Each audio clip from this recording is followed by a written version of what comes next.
morning, kids. What time is it?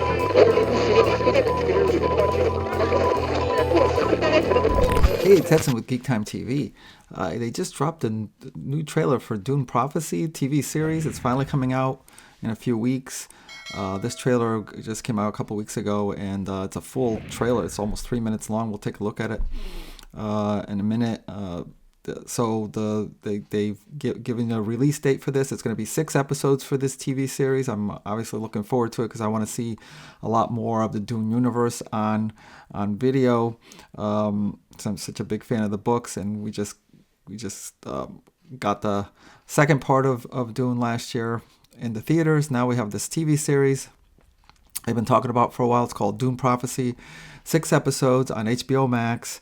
The premiere episode 1 will be November 17th, so not too much longer.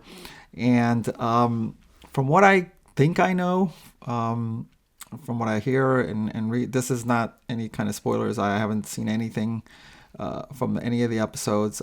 Just trying to talk about, I believe this is what is a little bit of what it's about, or the setting of it, or the background of it.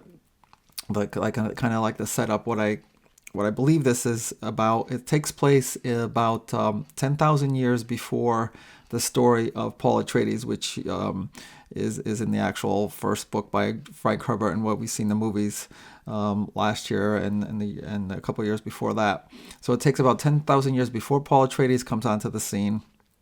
And it's right after, it's about 80 years after this great war between humans and artificial intelligence. So in the Dune universe, some 1,000 years from now, the human race goes out into space and colonizes more planets, and they have and this is, you could see just how much forward thinking Frank Herbert was when he wrote this back in 1965. He started writing about Dune in 1965, and he was already talking about artificial intelligence and what it could do. And in the Dune universe, at some point, the humans turn pretty much all the functions over to artificial intelligence. Obviously, I get it, just to make life easier for human beings, but they give up too much control to the artificial intelligence. I mean, it's not a new concept, but Frank Herbert did write this, way back in 1965. So, a lot of people think about the Terminator as kind of like the franchise that really talks about this, but Dune came before the Terminator. So I believe Dune came before many of the renditions of artificial intelligence stories, and so the human beings turn over all the functions over to the artificial just to make life easier. But then the artificial intelligence machines take over and do more than just our service to the humans. They actually just conquer is a weird word, but like they take over control of everything to the point where they enslave human beings. So the humans gave up too much control, and now they're under the subjugation of the artificial intelligence. Then at some point, humans have enough. They lead a revolt against the AI. This is ignited by there's a character called Sarah Butler. And I believe the event was that her child gets killed in an incident with artificial intelligence, and that ignites a great war called the Butlerian Jihad after Sarah Butler. So in this war, the human beings overcome artificial intelligence and get back control of everything. Of everything, of the universe, and where their environment, and all of what their functions and stuff like that. And so this TV show takes place about 80 years after this great war against overcoming artificial intelligence. And at this time, humans are still trying to get their footing back, where they're still trying to find some of the potential that they lost when not doing anything, when having artificial intelligence be in control. They kind of lost a lot of their abilities that they had, a lot of thinking. They just turned over everything to AI, and they're kind of stagnated. So at this point, at the beginning of the show, they're still trying to regain some of that. And you see all these factions cropping up to do that. One of them is obviously the Bene Gesserit Sisterhood, of which you saw Paul's mother in Dune being part of that, and they're kind of a group of women who get together and like form this school where they try to teach young women about superior abilities. They teach them many different abilities in terms of control of every muscle of their body. You saw the power of the voice, in which they modulate their voice that literally compels somebody to do what they want to do. You saw some of that in the Dune movies, and I'm sure we're going to see that in this TV series. And their whole point is not just to develop advanced abilities. It's also in their mind they're trying to secure the future of human beings by like manipulating.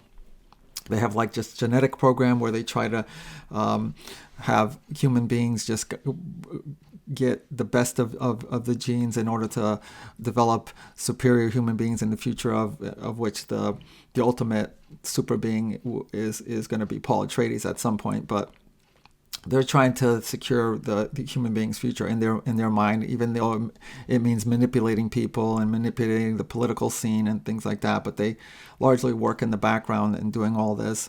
You also have the rise of the Menat schools. In the Dune movies, you didn't see this much of this character, but through Feyd-Rautha, it was the House Atreides Menat, and what it is developing one's mind to do computations as fast as computers, because remember, they don't want computers doing any more of their work for them, any more of their thinking. So the way to get that function back is to have the human mind get to the point where they can compute as fast as computers, and that's where the Mentats arise out of this. You also have the Sword Masters, which is like developing advanced fighting techniques. Duncan Idaho, which was part of House Atreides, the House Atreides fighting force, he came out of the Sword Masters, and obviously he was known as the best fighter in the universe at the time. So they have the Sword Masters training, and the political scene is a little bit. It's not simple. It's not. It can't be complicated, but it's kind of like held tenuously. So there's an emperor, just like there's an emperor in Dune, and he has overall ruling, but then he needs the support of what they call of the houses of the great houses of each. There's like a family that rules each of the planets, and they're called the great houses. House Atreides was one of them. House Harkonnen was one of them, and they form a council called the Council of Landstrad. And so the emperor, with the support of the houses, keeps control of the empire like this. But obviously, with all these factions rising out of everywhere and having their own motivations, it's kind of like a very tenuous situation, and things can go wrong quickly. And in the midst of all this is, of course, the planet Arrakis, where the spice comes from, which is by far the most valuable commodity in the universe because of all the ways that it enhances. I mean, at this point, humans now have their lifespan is around 300 or more years old, more based mostly on thanks mostly to the taking of the spice. It also gives you a lot of other abilities, and it's a very valuable commodity, and there's always like an issue with like having control, who has control of Arrakis, who has control of the spice mining. Also, I forgot, also you have the guild. I don't know if we're going to see this in this series. Maybe we will. I don't know. I haven't seen any inkling yet. But the guild navigators, who have evolved over time from human beings to these other creatures that have changed. They've morphed and changed through the overdosing of the spice, where they become these beings that can see, are able to enable the ships to fold space and travel through great distances very fast. They're called the Guild Navigators, and they have this ability because of the spice overdoses that they've taken. But they've also kind of like physically changed, and obviously very mentally changed. But they're very important because it's a way to be able to travel from one planet to the next, and it enables them to keep control of all these planets in the universe. So throughout all that, so I believe that's at this point where we are at the beginning of this series. Now, I don't know anything else really specifically about what happens. I think it was supposed to be based, or maybe loosely based, on the book called The Sisterhood by Frank Herbert's son, Brian Herbert, but I haven't read that book, and I'm not sure just how closely it's based on that. So I actually just wanted to go into this TV series blindly, so to speak, like not knowing what's actually going to happen, and hopefully enjoy it. I'm cautiously optimistic because I want to see more Dune, and I'm hoping that they did a really good job with it. Starts November 17th. First episode goes for 6 episodes, so it's coming right up. And I just wanted to take a look a little bit of I'm not going to look at this whole trailer. I encourage everyone to go see this, go see the trailer in the biggest possible screen that you can see. If you have a home theater system, that'd be great.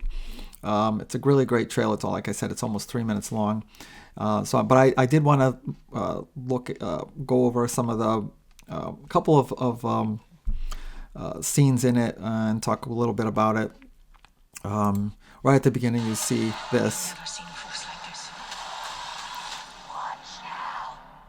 So there it is, Dune Prophecy. That's the beginning of the trailer. November 17th starts HBO Max. The other thing I was going to look at is, let's see, there's a scene here. Where is it? Here. If I lose control of Arrakis, the great houses would feed me to the worm.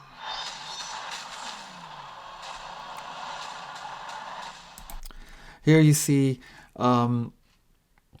the Emperor, played by Mark Strong. Mark Strong is one of the few actors that I do know that's on here. Most of the cast I haven't heard of. You also see a shot of Travis Fimmel. He's another actor that I don't know how well known he is, but he's a really good actor. I don't know most of the cast, which is fine. But he plays the Emperor, and he's clearly saying that Arrakis again is really important to this universe because of the commodity, the spice there. And he's like saying, if he loses control of what's happening in Arrakis, then everyone else will just turn on him. And you saw a shot of a worm there. It looks like he was engulfing. He was engulfing like a whole like stronghold, or looks like a place, like a bunch of buildings, and maybe this is at the beginning of where they're still trying to figure out how the worms behave, and they don't know the danger of it, and they establish a whole maybe a bunch of buildings where people live, an outpost, and the worms looks like it swallows it whole. It's incredible. Looks like really good effects. Let's see. This is the other part was here.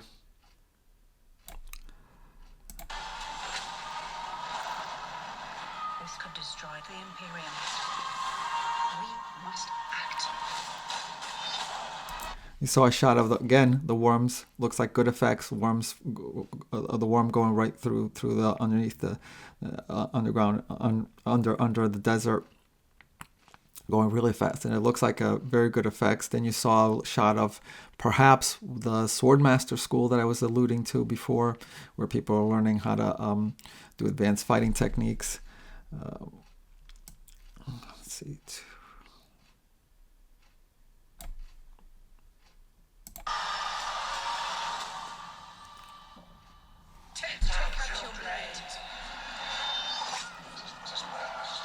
That's a really cool scene where looks like the Bene Gesserit are using the power of the voice in order to force people to do what they want, and that looks like a great effects that clearly demonstrates their ability. Let's see.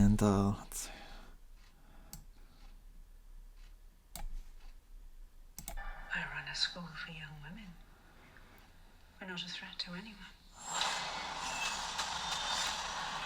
That's kind of funny that she comes innocently, typical Bene Gesserit, innocently just said, I'm just running a school for young women. I'm minding my own business. And yet the whole point of their school is to manipulate everyone kind of like in the background, and they obviously can do that with their superior abilities that they've developed. And then we have the final shot here. Yeah, November 17th. So there you have it. Looking forward to the series, hoping it'll be really good, and we'll see. First episode, I'm going to anxiously see it and give my thoughts whether I like it or not. But I'm really hoping that it will do well, because maybe it'll be a way to have more stories from the Dune universe come to video. And believe me, there's like almost limitless things you can do with what Frank Herbert has built in terms of that Dune universe, and you could do so much more with it. You know, like I said, this takes place 10,000 years before Paul. So I mean, imagine a 10,000 year history that you can explore in Dune. So that's it for me for now. Let me know what you think about this coming up show, if you're excited about it, whether you have read Dune or into Dune, and I'll see you back here after episode 1. Thank you for watching. Talk to you soon. Thanks for watching GeekTime TV. If you like this video, please subscribe to the channel. If you subscribe, make sure to check the little bell icon anytime someone from our network drops new content here. Want some GeekTime swag? Check out the merchandise available in the GeekTime TV store, linked in the channel description below. Share GeekTime TV with friends, and as always, thank you for your support. We'll see you soon.